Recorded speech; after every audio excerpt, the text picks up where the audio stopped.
Algunas de las personas que trabajaron más cerca, como law clerks, con la jueza Ginsburg, han querido estar presentes a través de sus testimonios sobre Ruth Bader Ginsburg. Solicito, pues, que se proyecte el vídeo de Lisa Frelinguisen, Senior Affiliate at Banyan Global, y David Schreiser, Dean Emeritus of the Columbia University Law School. Adelante.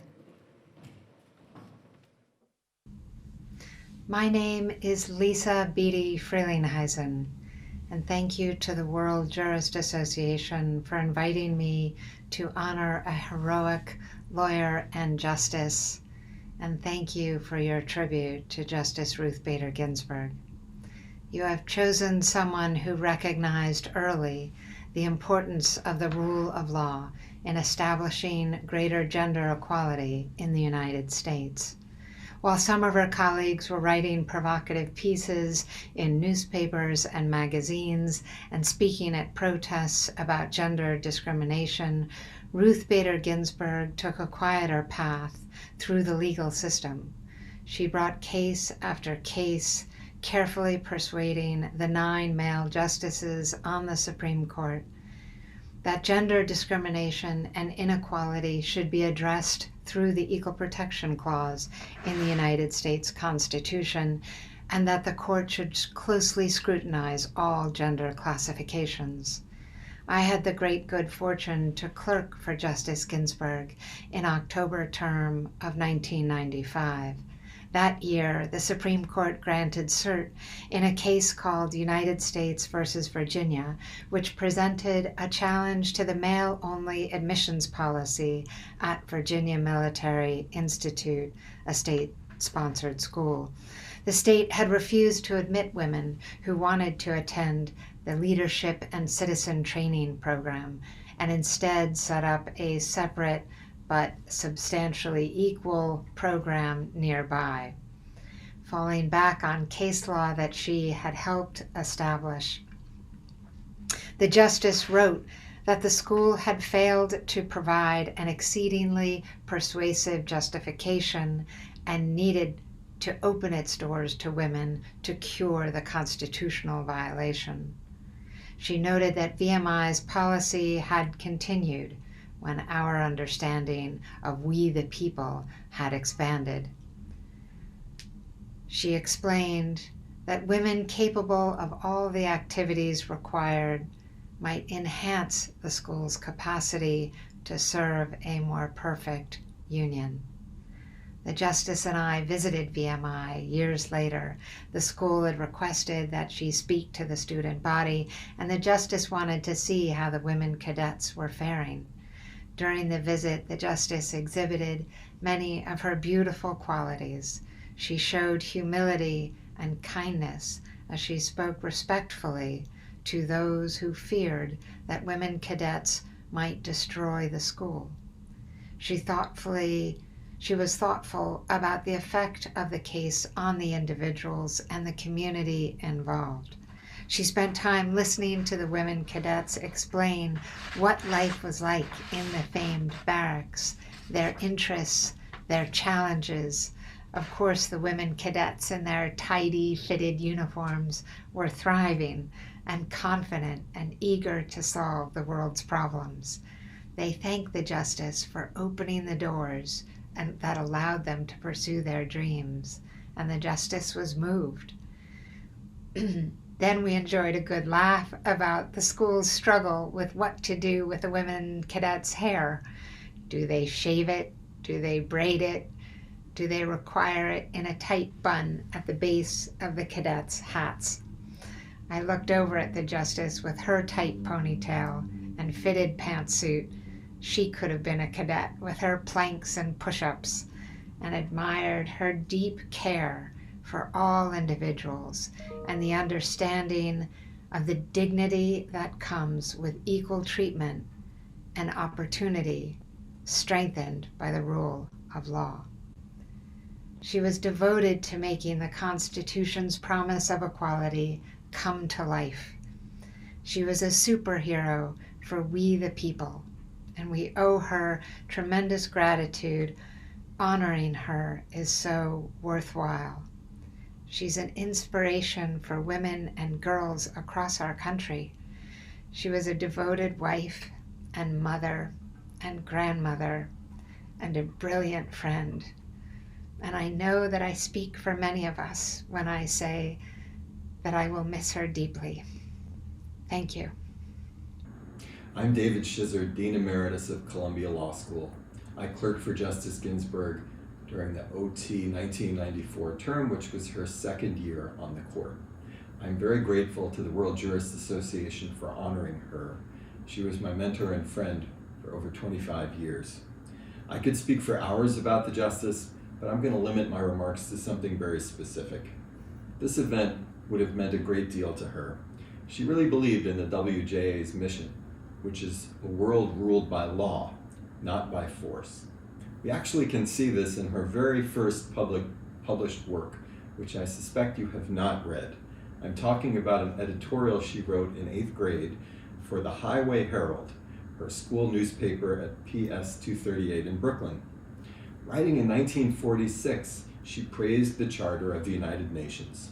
As she put it, its purpose and principles are to maintain international peace and security, to practice tolerance, and to suppress any acts of aggression or other breaches of peace. This commitment to law as a force for good and to a global perspective remained with RBG throughout her career. So with the brief time that I have remaining, I'll highlight her work in Europe as a young law professor.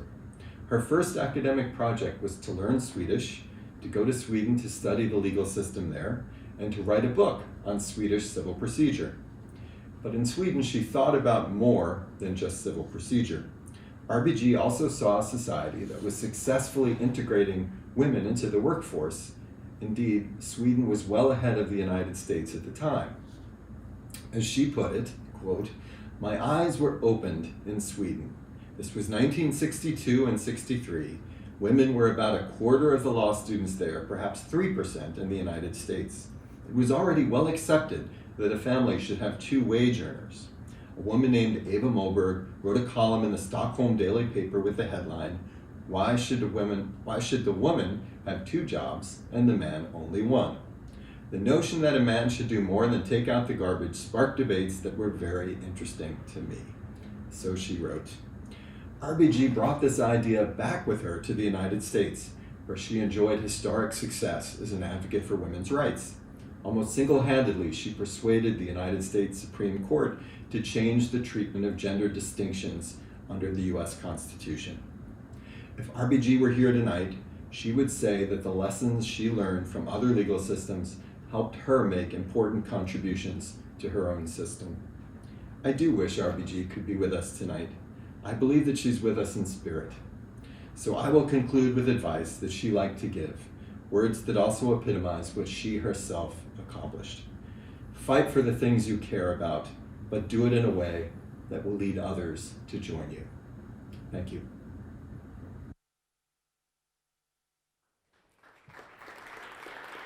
Muy bien.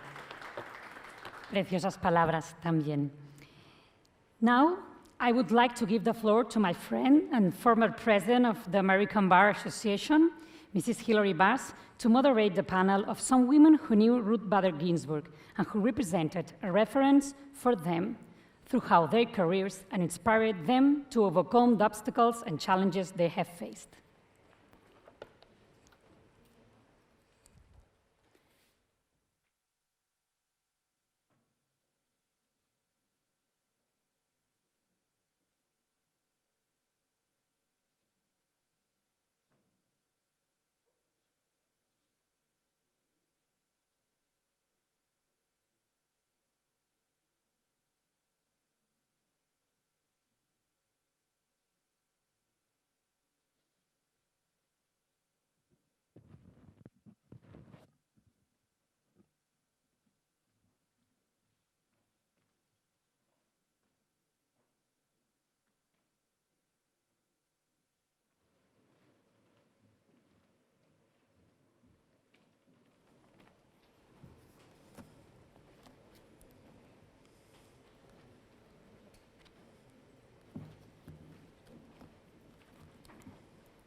women.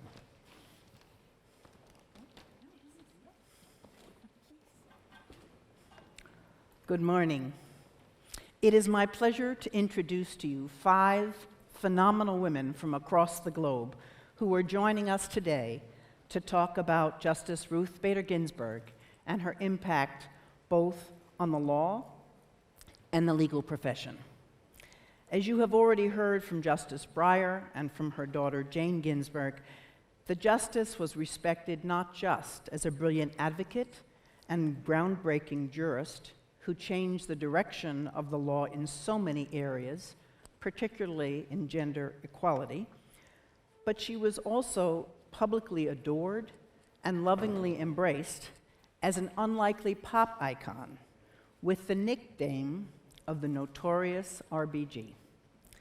She received the nickname in 2013 for a fiery dissent she had written in a voting rights case, where she likened the curtailment of voter protection to, quote, throwing away your umbrella in the rainstorm because you're not getting wet, end quote. People who had never read a Supreme Court opinion, and many who probably didn't even know the number of Supreme Court justices in the United States Court, suddenly identified with someone who had overcome so much to gain a position on the highest court in the land. But most importantly, one who was willing to use that power to speak out when she saw things that she believed was wrong. I had the great pleasure of meeting the justice on a handful of occasions, each one of which was extremely memorable to me. The last one was a small dinner of 10 people who she had invited to join her in her chambers. At the dinner, she was presented with a famed photograph of a protester who had participated in the large women's march which took place in D.C. and throughout the United States after our ex-president was elected in 2016.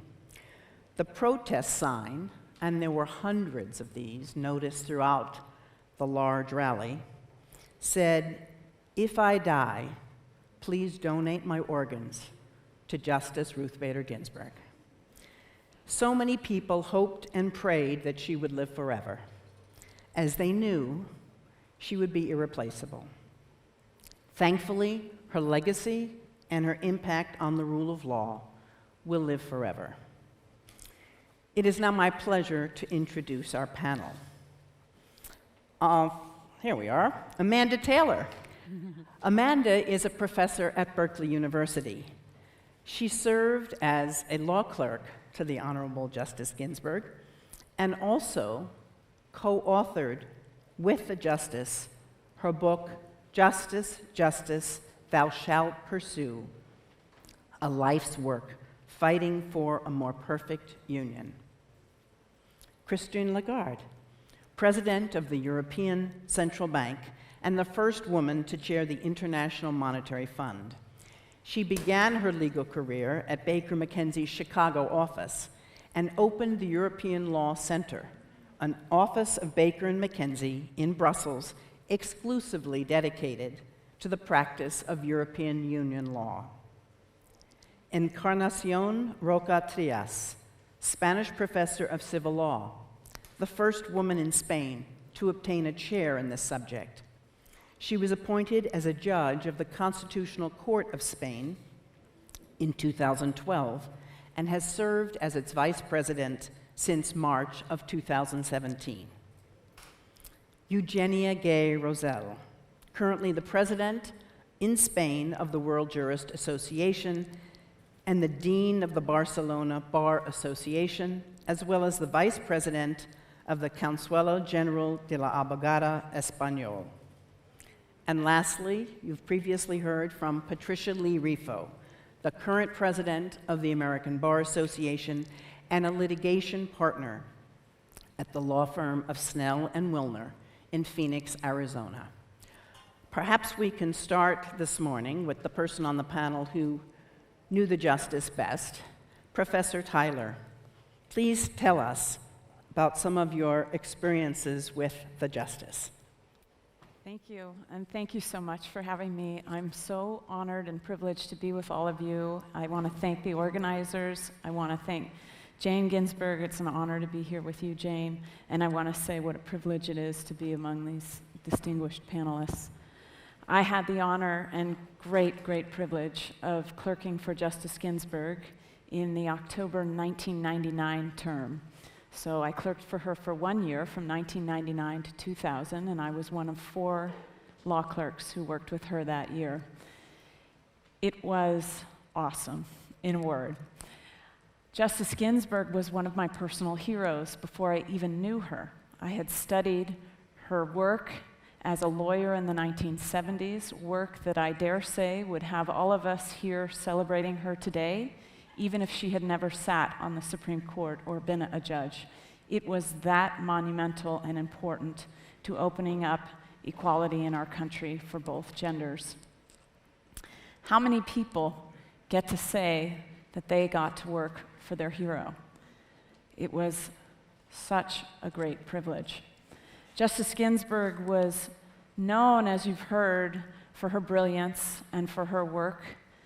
She was, and in particular for her work to open up opportunities and pursue and promote equality.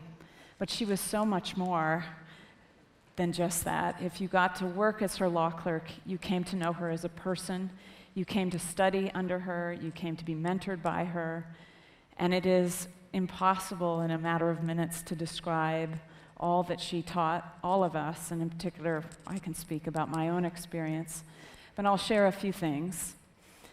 First, she taught me a very great deal about the law, and this is obviously pertinent to the conversations we're having here today and tomorrow. She taught me that the law could be a force for good, that it could be an engine for opening up opportunity. She often wrote in her opinions, including the VMI opinion about which you heard from Lisa Vitti Frelinghuysen, the first law clerk in the video that just played. She wrote in there about how important it was for the law to open up opportunities so that every individual in a society could use their talents to make the fullest possible contribution that they could make to their society. She liked to talk about individuals achieving their full human potential because the law makes it possible. She also celebrated in her opinions, including in her great VMI opinion, the importance of recognizing that our Constitution, the American Constitution, but more generally I would say the rule of law, is a story about opening up opportunities and providing protections to an ever-increasing group of individuals. So in American history, as you surely know and have heard today, women and slaves and others were not under the protection of our Constitution at our founding. But we celebrate today the growing inclusiveness of our Constitution and the ability of the rule of law to provide for opportunities for more and more individuals. She also taught that the law was about real people, and if you worked as her law clerk, you came to appreciate this very powerfully. The law was not some abstract notion to her. She cared about the individuals whose interests and whose rights were at stake in a case. And if you read her opinions, you see how powerfully she cared, how she tries to understand the plight of the individuals whose interests are at stake in the cases. A great example of this is her dissent in a case called Ledbetter, in which she lays out a description of how hard it is to be the only woman in a blue-collar workplace, in a factory, who finds out she's the subject of discrimination, pay discrimination in that case. How hard it is to come forward and complain, and why you might hesitate, something that her male colleagues in the majority in that case did not understand. She also taught her law clerks that as important as we thought we were and as important as her role was, it was just one piece of the puzzle in pursuing the rule of law. She often talked about how important it is for everyone in a society to embrace the importance of your constitutional values in order for those values to be pervasive and to succeed. This is something that Jane spoke about in her remarks. This is something very powerful that she taught us. It's not just up to judges or lawyers to fight for the rule of law, but we need to ensure that everyone cares about this in the society. Now, more personally, I can talk about what she taught me about life and about character, because she had more character than anybody I've ever met. The best place to start is to tell a story from my clerkship. I clerked for her in 1999, and as I've said, that was the year she was first diagnosed with cancer. Within a few weeks of my starting and the other clerks starting with her that year, she was diagnosed with colorectal cancer, and she had to have serious surgery and begin treatments. The first day of oral arguments is always the first Monday in October of a particular court term, and all of her treatments and her surgery had happened mere days before the first day of oral arguments that term. Everyone, including, I admit, myself, assumed she would not be on the bench that day. Remember, I had just started working for her. I didn't know she was superhuman quite yet. We were all wrong. And I remember fondly, one of my favorite memories from that clerkship was that I was the only one in chambers that morning when the phone rang. And it was the justice on the other line calling from the car to say, "Amanda, go down and tell the chief I'm coming. Make sure he's ready." It was an assignment that I relished, and it is a window into the incredible, resilient, and dedicated Justice Ginsburg, who I was so fortunate to know. She had multiple bouts with cancer, as you surely all know, but they never slowed her down. Even in May of last year, she presided over oral arguments at the Supreme Court from a hospital bed. Nothing upon nothing was going to stop Justice Ginsburg from serving her country and fulfilling her role as a justice, a role that she loved and to which she was so deeply dedicated. She also taught me other life lessons beyond simply being a role model and, as I've said, superhuman, or superhero, we might say.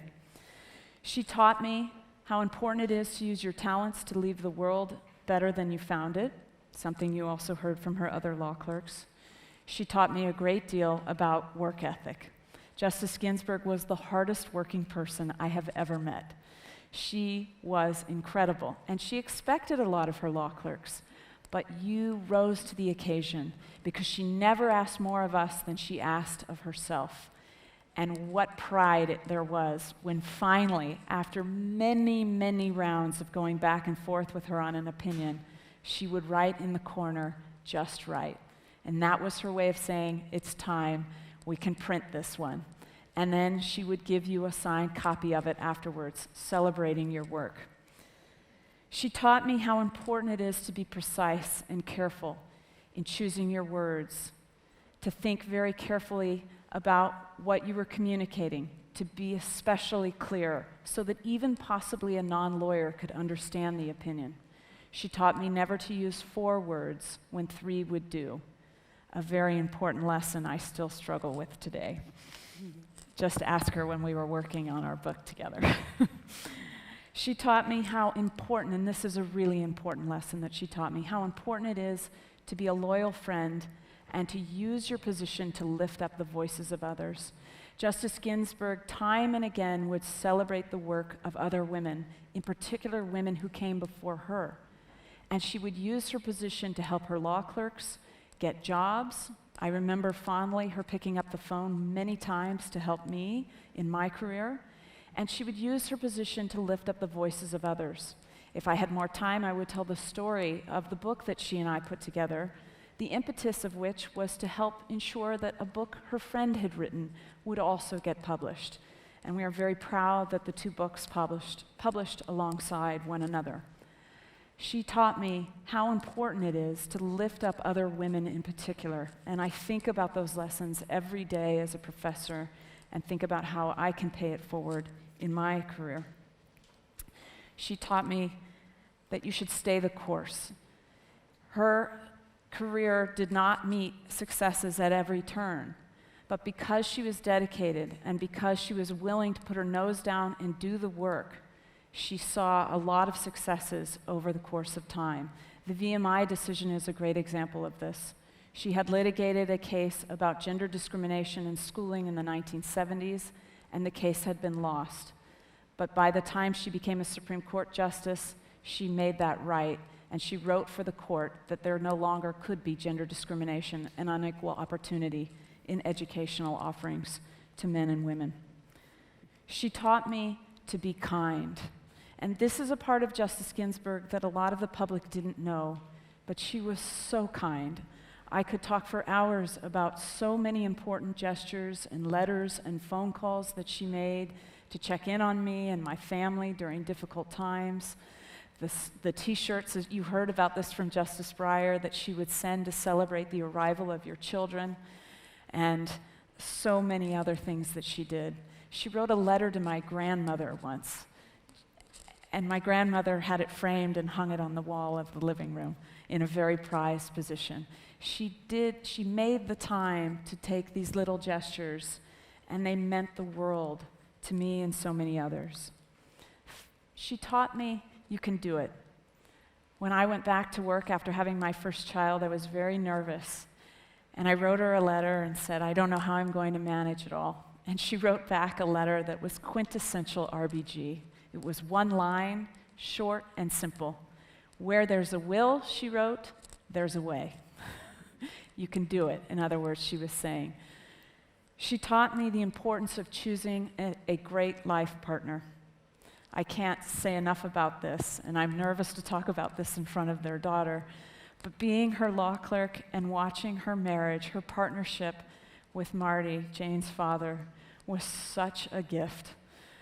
I was asked in one interview if she ever gave me any marriage advice, and she did, but the most important thing that she ever did was have the example of her own marriage for her law clerks to watch. She often talked about how Marty was her biggest booster, and it doesn't take too much to figure out that you need to find a partner just like that. Finally, she taught me the importance of living a full life. Justice Ginsburg had many interests beyond the law, although she was deeply passionate about the law. And she once said when I interviewed her that in particular, after you survive cancer, you have a zest for life that you never had before. I think about those words often, and I think, am I making the most of every day? Because I know that's what she thought. In conclusion, I'll share with you a vignette into one of our final conversations, because I think it's a special window into Justice Ginsburg and how she thought, and I think it's also a window into the fact that she would have loved that we had a panel up here of younger women talking about how inspiring her example was. In one of our final conversations, which was in the middle of COVID and the pandemic, when we were all shut in and under lockdown in the United States, she asked about my children. And she asked, in particular, this was last summer, whether they would be going back to school in person or on their computers. And we talked about that. And then she expressed to me her great concern for children all over the world who were being so impacted and so affected by the COVID pandemic. She was very worried about them. This is the Justice Ginsburg who I had the great honor of knowing. She was always thinking about other people, and she was always thinking about the future. And that future is now for all of us to chart. I don't profess ever to speak for her, but I think she would say, hearkening back to a theme that was constant in so many of her speeches, that is up to all of us to build a more perfect union and make this world a better place. Thank you.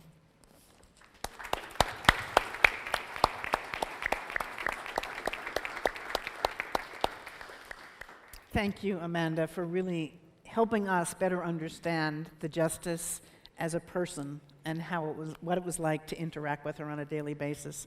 What an incredible luxury you had. Christine, perhaps you could tell us about your perspective on the justice, particularly given that you were the chair of a global law firm at a time when there were fewer than a handful of other women that were given that same responsibility. Thank you so much, and thank you to the WJA. Thank you to you very much, because I could have stayed the whole time listening to you, not saying anything, because my credentials pale compared to what you've experienced and what you lived. I was inspired by her. I admired her a great deal, and I had huge respect for what she had done for all of us. But I did not know her until I came to Washington in 2011, when I was made managing director of the International Monetary Fund. And from there on, I had the chance to see her on several occasions at the Kennedy Center, in particular for operas, which I'm very fond of, at various dinners, on various official occasions, at Justice Breyer's home.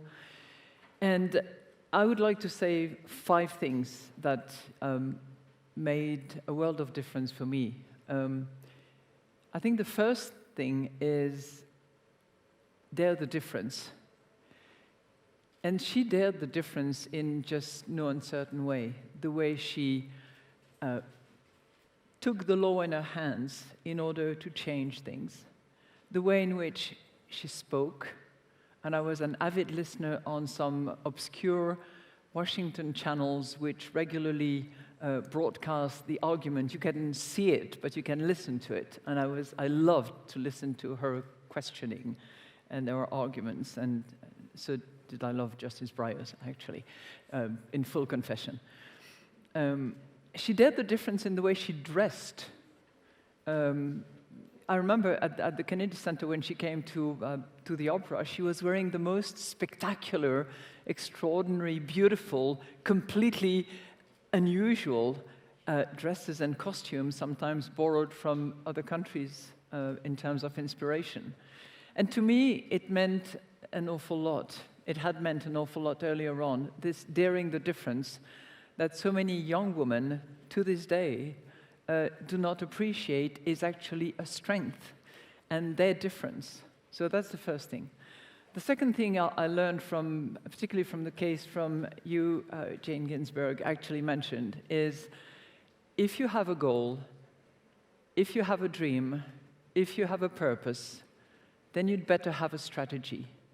And I think the way in which she paved the way towards the non-discrimination, the equal rights, is just spectacular in terms of deep thinking and looking ahead, but knowing that there would be steps along the way that would not necessarily each and every time mean victory, but would get there. So that's the second thing. The third thing I want to say is that if it hadn't been for her, I don't think I would have ever appreciated American musical. Because as much as she loved the opera, she was an incredible lover of music in general. And when we discussed opera on a couple of occasions, including at Justice Breyer's dinner once, she said to me, she said, "You have to open up to different things as well." Okay?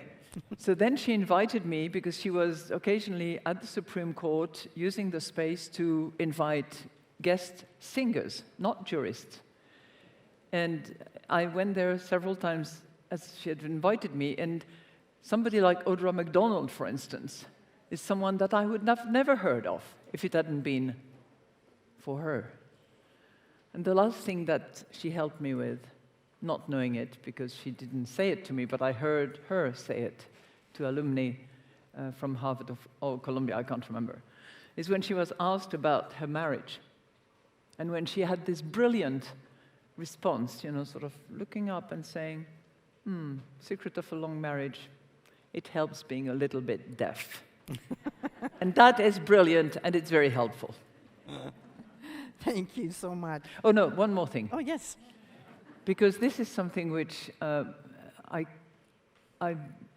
was immensely moved by. It was sort of in my latest years at the IMF where I had pushed the institution to recognize that economic contributions of women to the economy was macro-relevant. Economists in the room, like my friend Pablo there, will appreciate. It was not particularly valued, but it was eventually recognized. And I had a chance to see her shortly after one of these annual meetings we had in Washington, and she grabbed me aside and she said, "You're doing a very good job." I got many grades in my life, but this one I'll not forget. Thank you so much.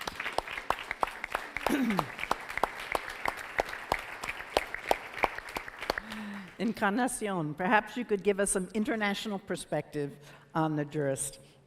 I thank you very much, and thank you very much for the invitation, and congratulations for this big forum and very interesting forum. I entitled my participation, my paper to be read here, Dissenting Without Griefs. Then I will follow my intervention in Spanish language. May I? Okay, thank you. En todas las intervenciones que ha habido esta mañana se descubre, cada una descubre un rasgo extraordinario de esta gran mujer a quien yo conocí hace ya bastantes años en Barcelona y que tuve ocasión de saludar en el año 2019 en Washington. Todos habéis dicho cosas interesantísimas, pero hay una que yo quiero destacar y que está relacionada con algo que acaba de decir Christine Lagarde sobre la ópera. Porque esto influye en el modo en que ejerció la judicatura y nos debe llevar a reflexionar sobre la manera de llevar a cabo debates y deliberaciones jurídicos, políticos o simplemente las conversaciones cotidianas que mantenemos con vecinos, con amigos, con nuestros parientes, porque la pregunta que yo me he hecho es: ¿quién dice que no se puede disentir en estrados y mantener una amistad estrecha? Por todos es conocida, porque está ampliamente documentada, la inmensa distancia ideológica y jurídica que mediaba entre Ruth Bader Ginsburg y Antonin Scalia. Sin embargo, esto nunca impidió que se profesaran un inmenso respeto intelectual y un gran afecto personal. La amistad era tan estrecha que las familias de ambos compartían mesa el día de Navidad. Scalia lloró cuando le comunicaron el fallecimiento del esposo de Ginsburg y ella, al fallecer el propio Scalia, se expresó con las siguientes palabras: "We were best buddies". Si las ideas les distanciaban realmente, la música, como suele suceder, les unía, especialmente su pasión por la ópera. Actuaron ambos en Ariane of Naxos de Richard Strauss, y aunque no cantaron, evidentemente no cantaron, pero estuvieron en el escenario más de 90 minutos, juntos. Algo que en este país es impensable. Pues si dos jueces constitucionales se les ocurriera hacer lo que hicieron Ruth Ginsburg y Scalia, aquí en mi país les hubieran considerado a todos un poco locos. Porque, y seguramente les hubieran criticado muchísimo por dedicar su tiempo a algo distinto de resolver problemas jurídicos sometidos al tribunal. Y lo digo por experiencia porque esto me ha ocurrido a mí. Hay que subrayar que Ginsburg no era novel en las tablas, pues había aparecido ya en la ópera de Johann Strauss, de Fledermaus, estrenada en la Washington, y además en la Fille de Régiment, con un papel, la duquesa de Krakensthorpe, que no es un papel cantado, sino que es un papel hablado. Pero yo lo que quiero poner el acento es que Derrick Wang, en 2012, dedica a Ruth Bader Ginsburg, esta mujer extraordinaria, una ópera que se titula Scalia-Ginsburg, a gentle parody of operatic proportions. Y, por ejemplo, en un área de Scalia que se titula The Justices Are Blind, se dice, The Justices are blind. How can they possibly spot us? The framers wrote and signed words that endure without this. The Constitution says absolutely nothing about this. Y esto demuestra el método que usaba Scalia para decidir sus casos. Al contrario, Ruth Ginsburg defendía una interpretación evolutiva de la Constitución, lo que se llama a living constitution, que permitiera adaptarla fácilmente a las necesidades de la sociedad. Y en dicha ópera, su postura aparece claramente en el aria You are searching in vain for a bright line solution, en la que su personaje se expresa del siguiente modo.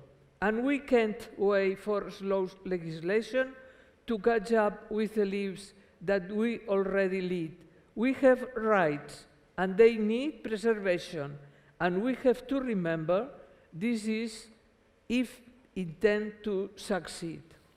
No voy a extenderme más porque este paper está escrito, los que van a publicar estas participaciones lo harán también. Yo solamente quiero, en apoyo de esta idea de que se puede disentir, se puede ser amigo y a la vez crear un ambiente, como lo hizo Ruth Ginsburg, crear un ambiente digno de un ser humano, solamente quiero recordar una anécdota muy íntima y muy sentida. Yo creo que para comprender y aprender la relación de amistad sincera que unía a Ginsburg con jueza progresista y liberal, con Antonin Scalia, conservador y originalista, conviene no despreciar los estudios científicos que consideran que la música une, genera acercamiento y disminuye la agresividad. Y si produce tales efectos es porque utiliza un lenguaje universal, un lenguaje que es igual para todos los seres humanos. Baste recordar lo sucedido en la Nochebuena de 1914, cuando, iniciada la entonación de un villancico tradicional en las trincheras británicas, los soldados alemanes se les unieron en el canto, dando lugar a la llamada tregua de Navidad de la Primera Guerra Mundial. Yo creo que esta es la lección que debemos sacar de la carrera, de las actitudes, de la inteligencia de Ruth Bader Ginsburg, que nos proporciona un ejemplo a seguir en nuestras respectivas profesiones. Muchas gracias.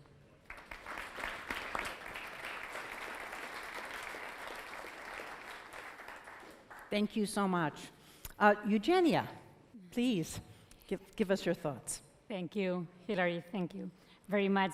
It is a great honor and extraordinary privilege to address you a few words in memory of Her Honor Ruth Bader Ginsburg, sharing this magnificent panel and roundtable with eminent and distinguished women.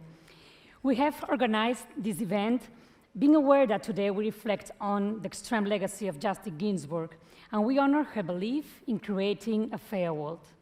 Certainly, her work, her life, must serve as a call to action for all who believe in a more equal society. Justice Ginsburg was an international role model, and we can affirm that her career inspires all of us. We all admire her courage, compassion, intelligence, and her passionate commitment to justice. She was an unstoppable force, as all of you talk about that today. And she transformed the law and changed the roles of men and women in society. I had the pleasure and the honor of meeting Justice Ginsburg in person at a solemn ceremony in February 2020 in Washington, where she was awarded with the World Peace and Liberty Award. We watched the video. And it was presided by my dear friend Javier Cremades, who organized this formal event with enormous elegance and passion. Dear Javier, thank you very much for your effort and for letting me be a part of this exceptional project, really. And that day in Washington, among so many authorities and personalities who were present, all attentive to her gestures, expressions, and words, I was able to contemplate the seven gates of someone who has built the path of equality with the satisfaction of having done everything possible to advance towards justice, from a position of generosity. She explained me how she had an exciting experience in the Barcelona Bar Association in 1992 when she was invited by my father, who was the president of the bar at that moment. He's here today with us. Justice Ginsburg worked tirelessly for equality in the legal profession with an inspiring lucidity. Despite the difficulties that existed when she was a young woman, she knew how to highlight the existence of inequality in many areas, including those in which, although a law was apparently neutral, there were structurally discriminatory situations. She spent most of her legal career as a lawyer, presenting a strong voice in favor of gender equality and working to support women's rights, the fight for civil rights, and the non-discrimination of people, and we are tremendously indebted for her.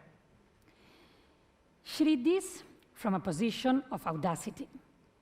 Lucidity, audacity, strategically choosing the cases in which she assumed her defense to emphasize the unfair situations that were hidden behind many regulations due to gender, almost always to the detriment of women.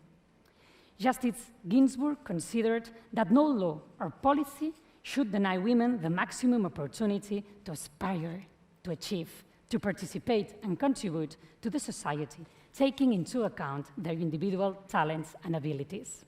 She believed that the society had already advanced and that now it was the turn of the law to be settled down. Moreover, she handled the language with stillness and brightness. Someone told it today also, choosing words accurately to construct her arguments, preferring to use the term gender to others, such as sex, which could distract from the message that she wanted to convey and which she always communicated with great eloquence. I also admired Ruth for her tenacity, being able to keep her integrity and her values and became the sense of excellence in all areas of her life, as Amanda told us today. Gender perspective is one of the most important contributions of women in the legal profession, since it involves adding a complementary vision that it is consistent with reality to offer entire protection to those who have been victims of any type of discrimination. The empowerment of women goes beyond a question of gender, since equality is an inescapable part of justice, and it is essential for the realization of human rights. There is no democracy without equality. Dear friends, law must be understood as the art of good and fair causes, and the history of humanity is linked to the elaboration and improvement of this art to obtain the ideal of justice. Justice Ginsburg honored and consistently accomplished this mission. She was the leader of all humanity, not just women. She will remember it like this throughout history. It is essential that we must give women equal voice in decision-making. If we build a world that works for women, our nations will all be safer, stronger, and more prosperous. And let me finish with a quote that Ruth stated during an European Forum 2019 organized by the Barcelona Bar Association when she received, as Jane maybe you recall, a distinguished award for making equality the backbone of extraordinary professional career. For both men and women, the first step is getting power is to become visible to others, and then to put on an impressive show. As society sees what women can do, as women sees what women can do, there will be more women out there doing things, and we will all be better off for it. Thank you. Thank you, Jonathan.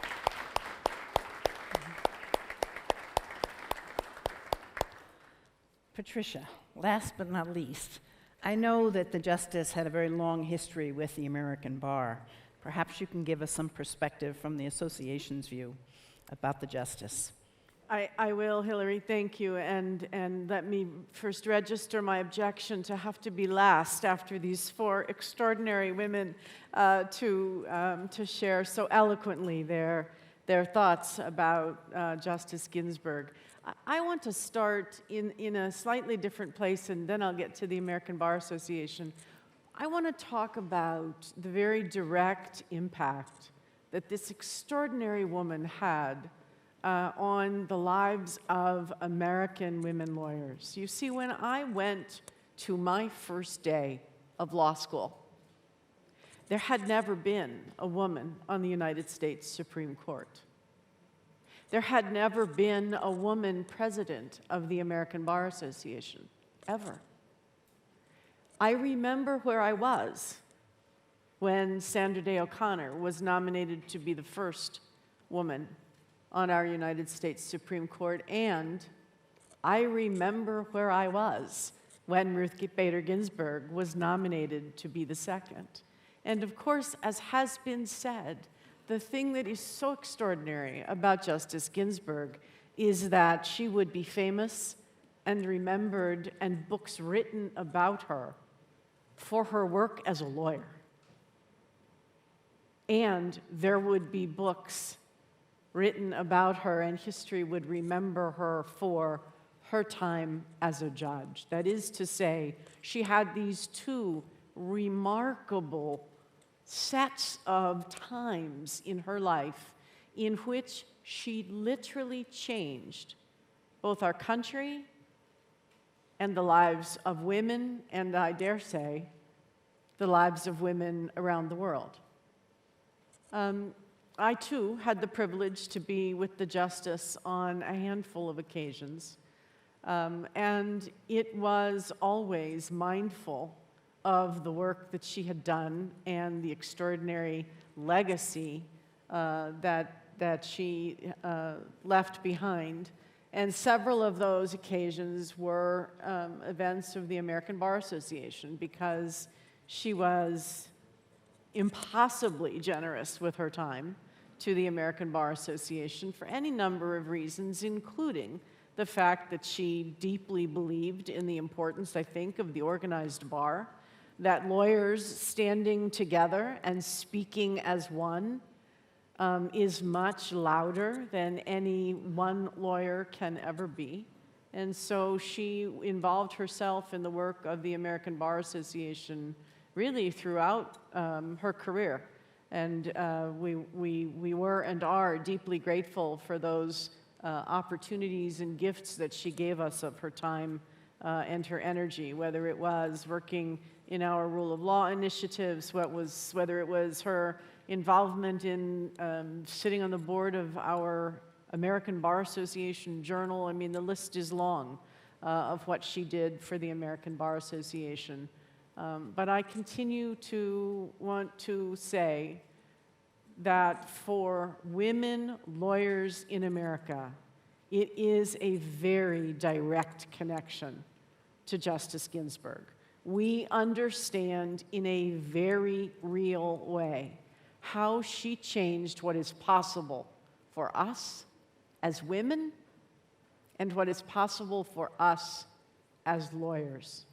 And that is a gift it is impossible to overstate and even more impossible to repay. But I want to close with one of my favorite moments that I recall of Justice Ginsburg, and of course it was at an American Bar Association event. We were gathered in Washington, as we do every year, to lobby the United States Congress on funding for the Legal Services Corporation, which is the organization that funds much, but not enough, of the work to serve the legal needs, the civil legal needs of those in the United States who cannot afford lawyers. And so we were gathered in the Supreme Court the evening before our lobbying day began.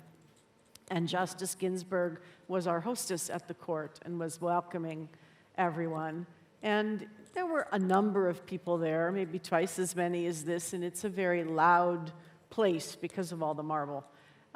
And in the course of her remarks, with that trademark twinkle in her eye that she would get, she said how delighted she was to be there, etc. But, she said, I'm not the most famous person in the room at all.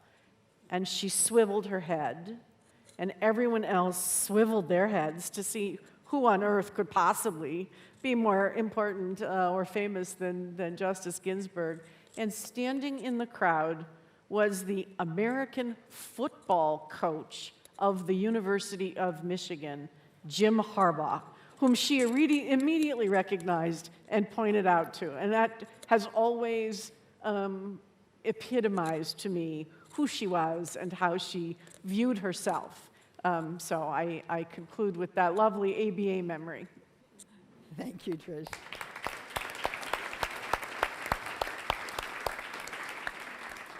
We have just a few more moments. So I thought I would throw out a question for anyone who wants to answer it. Obviously, Justice Ginsburg spent her lifetime fighting for gender equality and made tremendous progress, as you've heard. But at the current pace, it's estimated that it will be an additional 100 years before there's true gender parity, both in pay and promotion opportunities. And so I wonder, do we need more Justice Ginsburgs, both in the United States and across the world, to help move along this issue of gender equality and really advance it so we're not having this discussion 50 years from now? Any thoughts? Yes? Please. No, but you posed the question. Do we need more of Yeah. justices like her? The big answer is yes. Yes. I concur. Yeah? Completely agree. Yeah. By the way, I think your number is wrong, because I think it will take more than 100 years, because if you add, to the sort of stable and fortunate platform of inequality that we have around the world, it has worsened during the COVID and during the pandemic. So we need even more justices like her. Yeah. Yeah. So are they out there? And if not, what can we do to help support getting them into positions of power?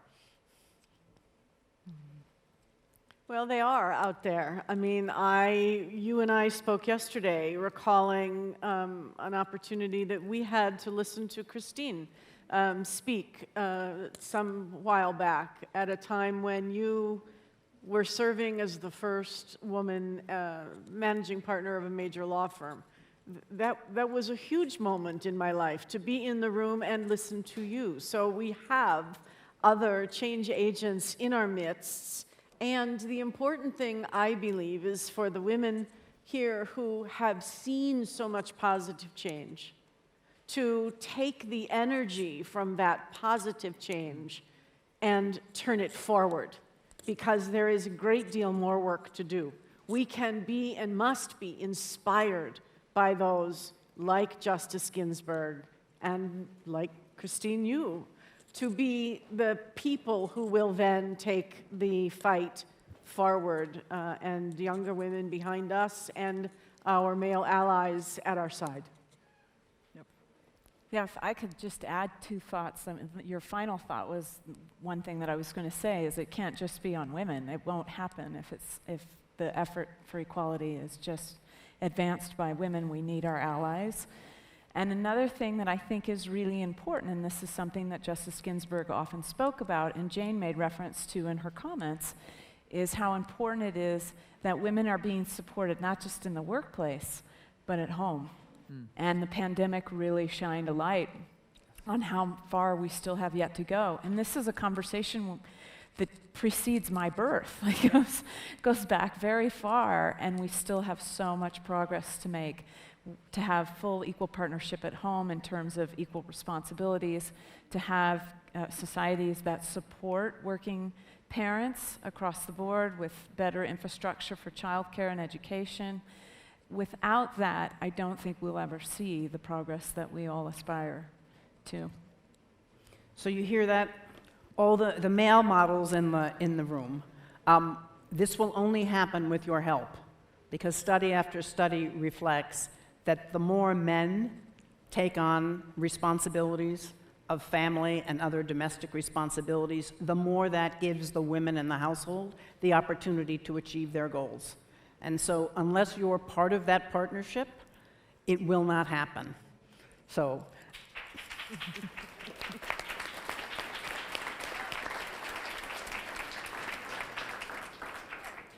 can I ask you a question, Amanda, that I've been curious about ever since I saw on the justice's passing her law clerks lined up in front of the Capitol. It still brings tears to my eyes to recall the scene, to basically accompany the coffin from where it had laid in state.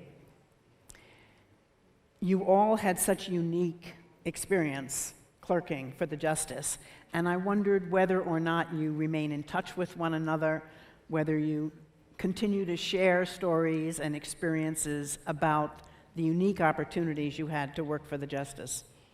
Yes. So that was such a powerful experience, and I would say all of the law clerks were very strongly bonded before her passing, because we all held her out as a North Star in our lives. She changed our lives. It would be hard to overstate what a remarkable experience it is to clerk at the Supreme Court at all, but to clerk for someone who takes a personal stake in your success and your happiness and spends years after your clerkship looking out for you, helping you, checking in on you. We all have a very deep loyalty to her that we share and that bonds us. When we came together in the middle of the pandemic, many of us flying, many of us like myself hadn't left our homes, but the idea that we would miss receiving her for her final resting at the Supreme Court, that was just, no. I mean, my husband said, well, I assume you're going. I said, good, I'm glad we didn't have to fight about this. So we all came together, and it's interesting because normally the tradition is the clerks stand together very close in a line up the steps of the Supreme Court, and the coffin is then walked up. Because of COVID, we spread out, and we completely covered the steps of the Supreme Court, and the visual actually was ever so much more powerful. And I love that many in the press referred to us as RBG's Army. And I love that because all of us were inspired by her, we were mentored by her, and if you look at her former law clerks, they're doing incredible things, and they're trying to continue the work that she did, and I'm so extremely proud to be a part of that group. And one really special vignette, one of the final law clerk reunions, she used to invite all of her law clerks to the Supreme Court for a celebration, and true to form, she always included our families.